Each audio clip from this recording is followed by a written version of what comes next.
Honestly, this one's going to catch all of you guys by surprise because Fundstrat now is calling for a bit of a correction. Fundstrat on X writes, the road for US equities grows trickier into mid-November. QQQ, as shown below, very well could be peaking out as of today, Tuesday, October 15th, and I suspect a pullback to test 475 to 477 initially. Then after a bounce, a possible move down to 461 looks likely, with a maximum decline to 452. The Fundstrat says at least a drop of 3.5% from here on the QQQs looks likely, with a maximum decline of about 8% just over the next couple of weeks. And I have to say, that's really not a call you get from Fundstrat all the time, which, as you guys know, I'm kind of a bear right now. Obviously I can acknowledge the bull case, but I don't think the bull case, the soft landing, everything's fine, market EPS is going to grow 15+% next year is the base case scenario. I think that is if everything goes perfectly. I don't think the odds of everything going perfectly are that high. Thus, I think that markets are mispriced, and I think a larger pullback should be coming, and probably will be coming over the next couple of months. But I will acknowledge today, markets are actually doing the soft landing trade again, which is exactly what you would expect to see if we were going into a soft landing. What I mean by this is the Russell 2000 is up 1.7% today. The NASDAQ is up 1/3%. The S&P is up 0.5%. And the Dow is up 0.83%. So you're seeing the Russell 2000 and the Dow outperforming. The Dow, cyclically sensitive, so is the Russell 2000. But also the Russell 2000 is interest rate sensitive. So you're seeing the textbook soft landing trade actually playing out today. And that could be one reason why Fundstrat actually believes a correction could be coming to the NASDAQ. You have now seen the NASDAQ underperform by a lot the Russell 2000 for 2 days in a row. Now, the VIX still remains very elevated. The VIX is at 19.80. You're down about 4% today, but you're still sitting around 20, which is way higher than you would expect, given the markets are sitting still near all-time highs. 10-year Treasury yields are trading lower by about 2.5 basis points today, which is likely helping to fuel some of that upside in the Russell 2000. You also have oil prices that are down about 5 cents a barrel. That's really nominal in the grand scope of things, but the fact that oil is not continuing to rise is good news today. We do have some earnings today in after hours from Alcoa, Kinder Morgan, PPG, CSX, Discover, Equifax, and a couple of others, but tomorrow morning is going to be a big day for earnings. You do have TSMC that reports. Was ASML's weakness just an ASML issue, or was that a broader semiconductor issue? That is a big question that we have for tomorrow morning, and TSMC is going to provide some clarity on that. Now, Netflix will be very important as well, because Netflix moves the estimates for big tech, and if Netflix misses or does not do as good as expected, then it's hard to make a super strong case for big tech. Now, in this quarter, you're not expecting any earnings growth year over year from the 493 other stocks in the S&P 500. You're only expecting earnings growth from the Mag 7. So if Netflix misses, then that's not going to look good for this earnings season. Not at all. Now, on Friday, you will get Comerica, SLB, and American Express, as well as Ally Bank, that will also be reporting earnings. Fundstrat on X writes, Q3 2024 EPS season. Inflation falls by half, yet real revenue growth accelerates. 3 reasons this is positive. Newton warns market technicals look less attractive in November.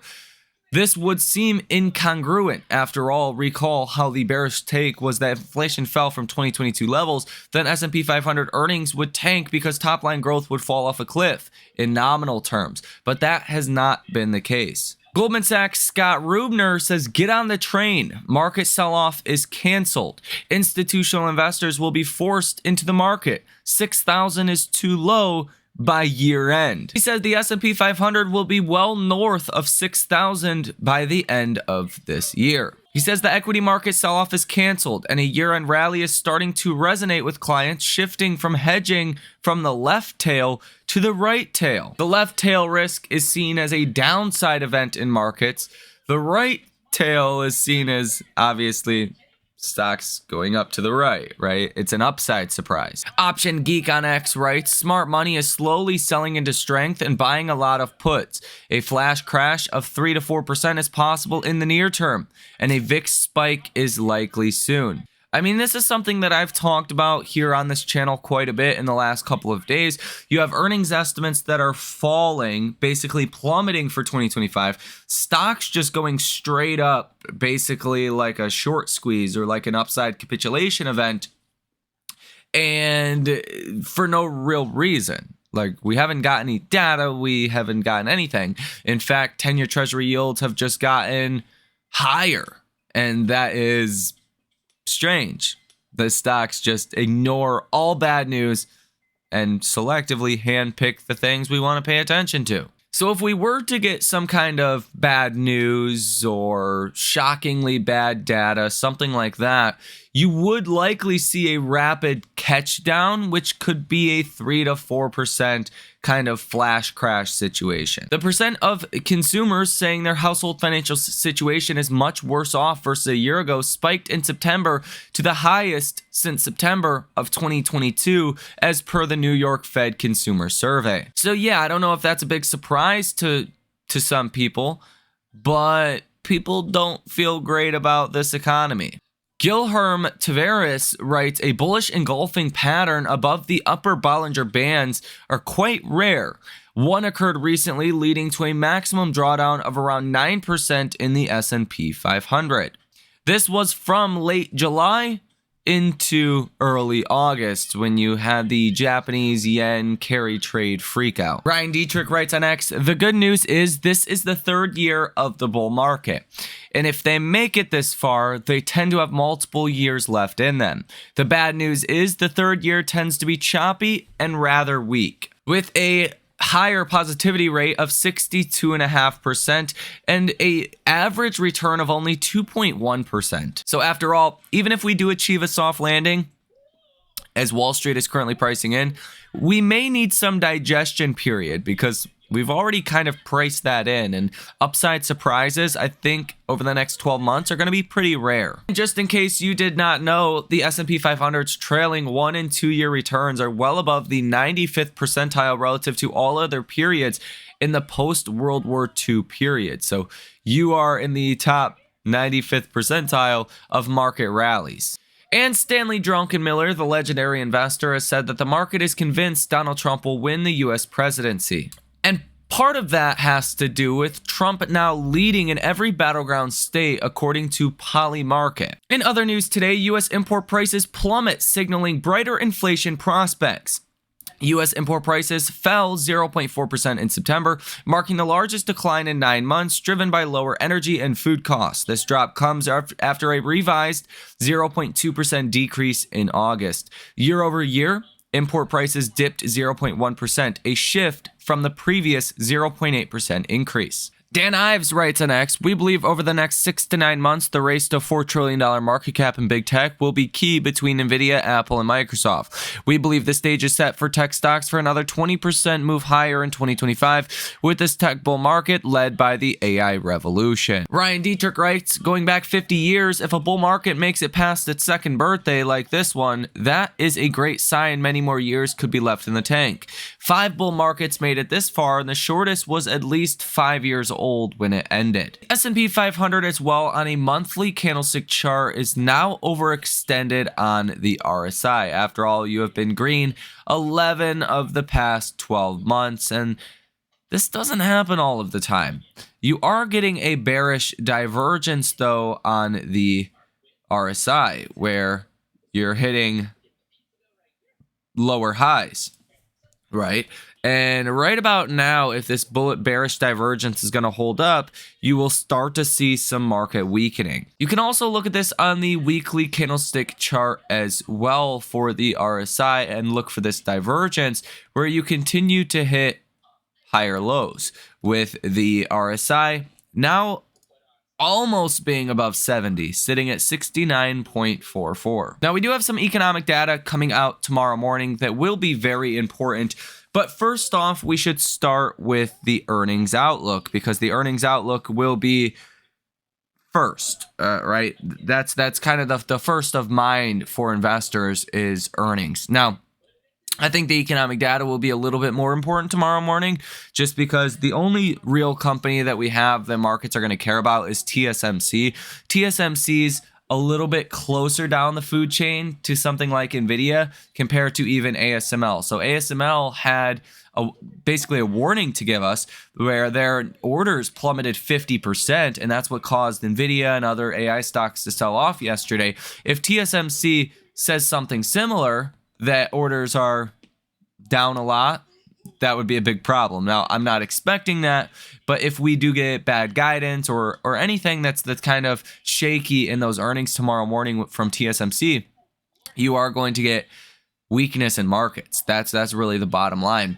And then tomorrow in after hours, you will get Netflix that will report earnings. Now, Netflix is important because it is your big tech stock, right? It is the stock that reports earnings first, that is grouped in that big tech category. And if Netflix has worse than expected earnings or bad guidance or anything along those lines, Wall Street is going to basically say Meta could be bad, Microsoft could be bad, Google or Amazon could be bad, and that would not set markets up in a favorable way over the next 2 weeks or so. So I do think Netflix holds a lot more importance this time around in this earnings season because the Mag 7 are the only companies that are actually expected to grow earnings on a year-over-year basis. The 493 in the S&P, they're not expecting any earnings growth.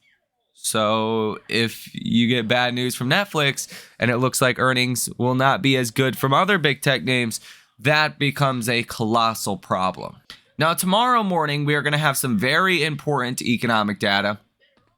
First things first, 8:15 in the morning tomorrow, you will get the ECB interest rate decision, expecting the European Central Bank is going to cut rates down to 3.4%.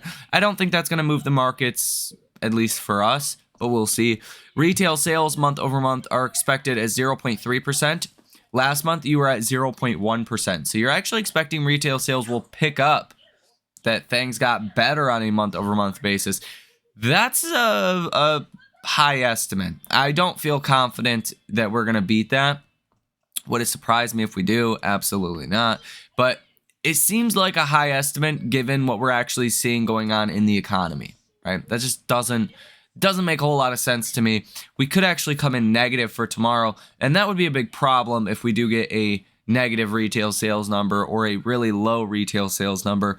Then some of those hard landing fears could start to come up again. Now, initial jobless claims is probably going to be more important than retail sales, but I think they are both very important. Now, initial jobless claims last week went up to 258,000. A lot of Wall Street tried to chalk this up to hurricane, but it was hard to do so because Michigan, Ohio, Washington, California, some areas that had no impact from the hurricane whatsoever, also seen very large spikes in initial jobless claims. So how do you chalk that up to the hurricane? You can't. Now for this last week, we're expecting anywhere from 258,000 to 269,000 initial jobless claims. If we were to come in lower than 258,000, then I think the markets would really like that. If we come in 270,000 or more, that's a big problem. God forbid we actually break above 300,000. That's where the markets would really throw a fit. If for whatever reason we come in at like 300,000, oh yeah. Ooh, oh, that would be a massive problem. That is what would give you a 3-4% just boom, crash-like event pretty rapidly. Because then Wall Street is going to say, oh crap, maybe we're just starting to enter the recession. Maybe we can't chalk this up to hurricanes and other weather events. Maybe we actually do have a real problem on our hands. And it's pretty crazy tomorrow because the highest level that we have hit since 2022 or 2021 in October, you were at like 291,000 initial jobless claims for 2 weeks in a row.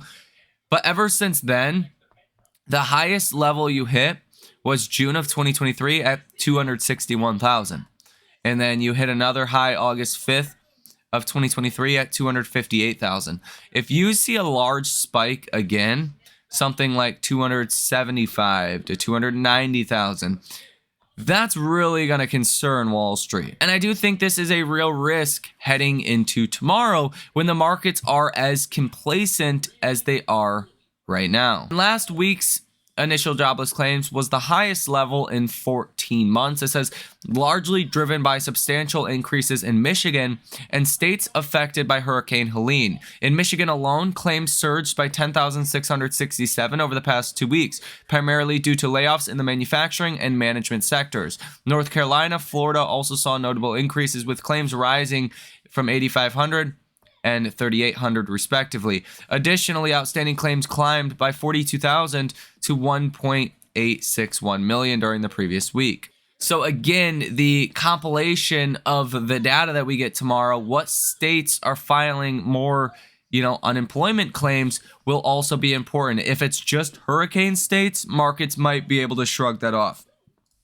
If it's other states like Michigan, then that draws a bigger red flag warning for investors. So if you don't want to miss a beat in our markets, hit that subscribe button. We will keep you informed of everything you need to know and some things you probably don't need to know, at least immediately. So I do think tomorrow will be a critical day for markets and really help solidify that soft landing or throw that into doubt, especially when the markets are as complacent as they are now. Everyone's pricing in a soft landing. There's no downside protection out there. The put to call ratio sitting at the lowest level we have seen in many years.